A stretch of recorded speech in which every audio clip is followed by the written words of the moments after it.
اچھا بھائی مفتی صاحب، لوگ آپ کے بارے میں تبصرے کرتے ہیں کہ آپ کو دین کے مٹنے کا غم نہیں ہے، آپ ہر وقت بیانات میں ہنسی مذاق کرتے رہتے ہیں۔ دین کے مٹنے کا غم کا کیا میں دکھڑا لوگوں کے سامنے بیٹھ کے روؤں؟ اگر مٹنے کا غم نہ ہوتا تو ہم یہ بیان کرتے بیٹھ کے۔ باقی یہ کہ ہر آدمی کا اپنا مزاج ہوتا ہے ایک، اگر میں رونے دھونے کی باتیں غم لے کے بیٹھ جاؤں تو دین اس سے زندہ نہیں ہوگا، اس بات کا خطرہ ہے کہ اور ہی مٹنا نہ شروع ہو جائے۔ میں سویڈن میں تھا نا، تو وہاں ایک خاتون آئی، ان کے ہسبینڈ بھی وہ اتنے متاثر تھے، وہ دونوں میاں بیوی اتنے زیادہ وہ جذباتی ہو رہے تھے نا ملاقات کر کے۔ انہوں نے کہا کہ ہماری بچی تھی بالکل لبرل ہو گئی تھی، الحاد، اور یہ بیان بھی وہ سنیں گے، بالکل الحاد کی طرف جا رہی تھی وہ۔ سمجھا سمجھا کے ہم تھک گئے نا اس ماحول میں۔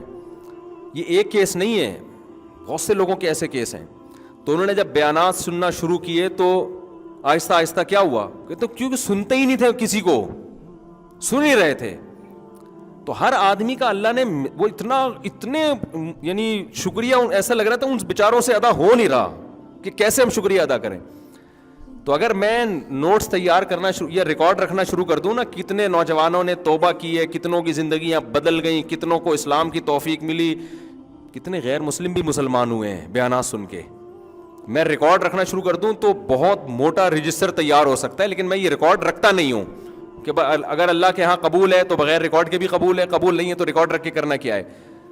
ہمارے حضرت ریکارڈ رکھا کرتے تھے، جو لوگ بھی ہمارے حضرت کے بیان سن کے توبہ کرتے ان کا ریکارڈ رکھتے موٹیویشن کے لیے، لیکن میں نہیں رکھتا ریکارڈ۔ تو ایسا نہیں ہے کہ فائدہ نہیں ہے، الحمدللہ بہت۔ باقی یہ کہ میں ہنسی مذاق تو بھائی جو اپنا انسان مزاج چینج نہیں کر سکتا۔ میں نے کبھی بیان میں کسی کی نقل مارنے کی کوشش نہیں کی، وہ ایسا کرتا ہے تو میں بھی ایسا کروں، ہمارا اپنا اسٹائل ہے، اس کا اپنا اسٹائل ہے۔ اور دوسرے علماء بھی کام کر رہے ہیں الحمدللہ، وہ زیادہ اچھا کام کر رہے ہیں، ہم ان جیسا کام کر نہیں رہے ہیں، کر نہیں سکتے، نہ کر رہے ہیں، تو وہ زیادہ اچھا کر رہے ہیں، تو زیادہ تر لوگوں کو تو انہی سے فائدہ ہو رہا ہے۔ ابھی میں حضرت فیروز میمن صاحب کے پاس گیا ملاقات کے لیے، بڑے بزرگ ہیں ماشاءاللہ، میں لوگوں کو ان سے بیعت کا بھی مشورہ دیتا ہوں کہ بڑے بڑے بدماشوں کو انہوں نے سیدھا کیا ہے۔ ان کے بیانات میں اتنا مذاق نہیں ہوتا، وہ رلاتے بھی ہیں، مزاح بھی کرتے ہیں لیکن رلاتے زیادہ ہیں۔ اور میرے جو پرانے بیانات ملیں گے نا آپ کو 2000 سے پہلے کے، ان میں رونا زیادہ تھا۔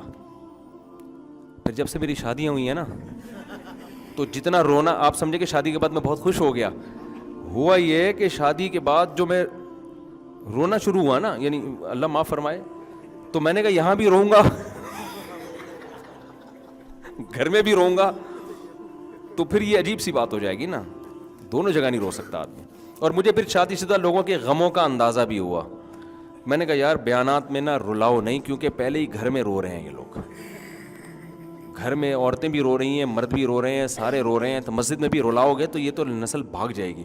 لیکن یہ سب چیزیں تو ایسی ہی باتیں، اصل ہے مزاج، ہمارا مزاج جو لوگ جانتے ہیں وہ نارمل بھی ایسے ہی ہے جیسے یہاں ہے، ٹھیک ہے نا۔ ہماری جو مدرسے میں استاذ ہیں، ان کے جو ہماری دوستی ہیں، یا اپنے ہمارے دوستوں سے پوچھ لو، جیسے ہم ادھر ہیں ممبر پہ بھی ہم ویسے ہی، مجھ سے آرٹیفیشل طور پر یہ سنجیدگی ہوتی نہیں ہے کہ میں تمیز سے نا ایک دم میں آؤں کہ ایک بات کان کھول کے یاد رکھو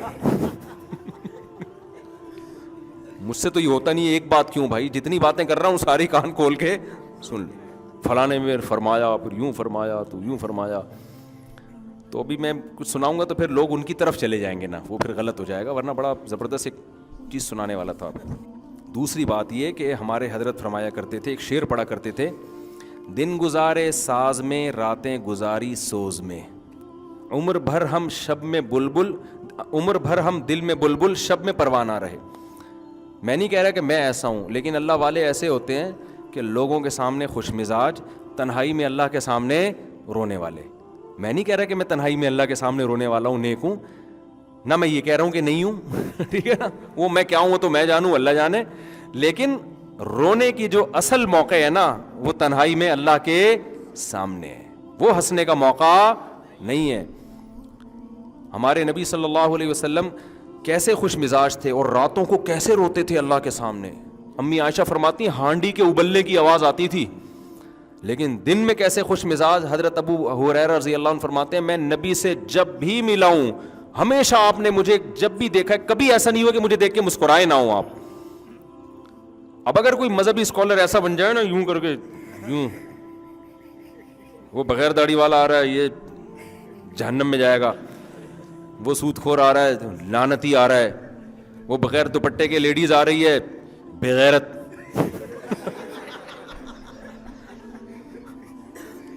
تو اس سے کیا ہوگا؟ وہ دوپٹہ پہن لے گی ہے بھائی, وہیں سے بھاگ جائے گی, بولے وہیں ٹاٹا کر کے میں کسی پادری کے پاس جاؤں گی, مولوی کے پاس آنے کی ضرورت نہیں. تو یہ تو یعنی ہونا چاہیے میرا خیال ہے, تھوڑا سا مجبوری ہے. لوگوں کو دین سکھانا ہے تو تھوڑا سا خوش مزاج ہونا, ہمیں اتنا ہوں نہیں لیکن ہونا چاہیے انسان کو.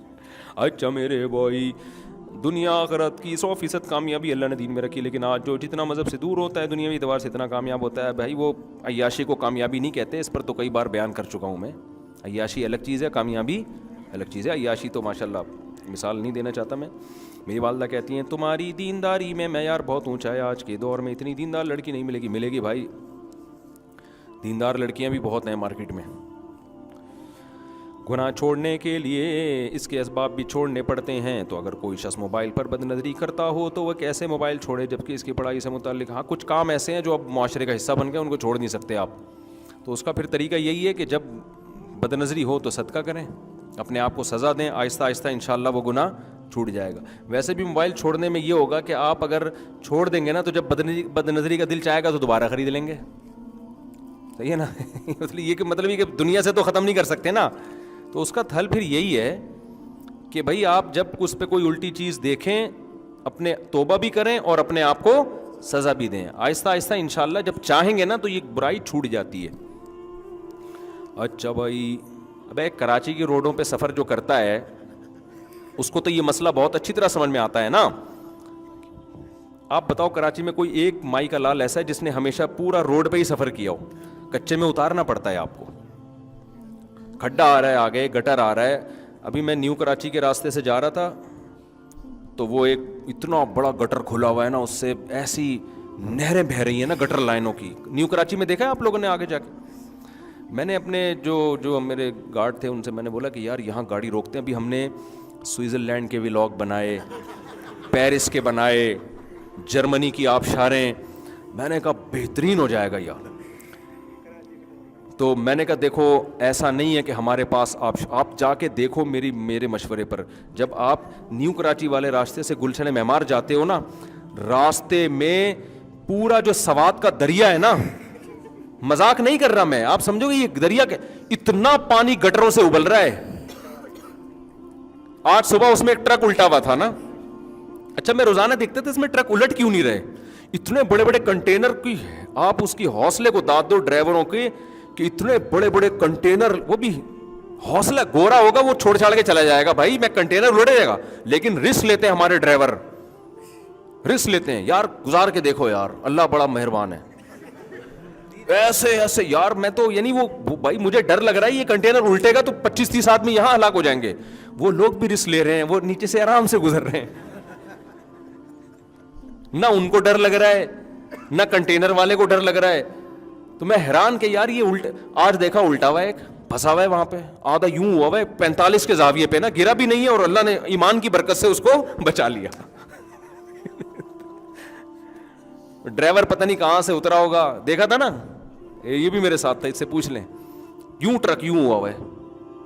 پھر ہم نے کہا اب تو راستہ ہی بند ہو گیا, کم از کم ایک آبشار کے بیچ میں سے ہم گاڑی لے کے جایا کرتے تھے. اب ہم گلیوں میں گھسے ہیں تو گلیوں میں گھس کے آگے جا کے گئے ہیں تو تمبو لگا ہوا ہے, کیونکہ کوئی کسی کو تمیز ہی نہیں ہے. شادی کرنا عقیقہ کرنا ہے, روڈ بلاک کر کے تمبو لگا کے کھڑے ہو جاؤ. ایک طرف ہم پیرس سے ہو کے آ رہے ہیں, وہ خوبصورت مناظر, ٹریفک, تمیز. اپنے کراچی میں آئے تو آبشاروں کے اسٹائل کیا ہو گئے. تو ہم اتنی مشکل سے گاڑی گھما کے گلیوں میں گیا, وہ تمبو لگایا ہوا ہے آگے. بھائی پتہ نہیں کیا ہو رہا ہے, عقیقہ ہو رہا ہے, کسی کی بہن کی شادی ہو رہی ہے, کسی کے باپ کی شادی ہو رہی ہے, کیا ہو رہا ہے. ابھی کوئی تمیز نہیں ہے یار, یہ روڈ پہ تم نے لگا. پھر وہاں سے نکلے, پھر گھما کے اتنی مصیبت سے یوں کر کے کلاس میں 15 یا 20 منٹ میرا خیال ہے لیٹ پہنچاؤں گا. تو میں نے یہ سوچا کہ میں نے کہا یار یہاں ایک ولاگ بناتے ہیں ہم, کہ آئیے ہم پہلے, میں اس میں یہ کہوں گا آئیے آپ نے پیرس کی آبشاریں دیکھیں, ابھی تو ویسے دکھائی نہیں ہے, گرمیوں میں جائیں گے تو دکھائیں گے انشاءاللہ, اور سوئٹزرلینڈ میں, اور آئیے ہم آپ کو کراچی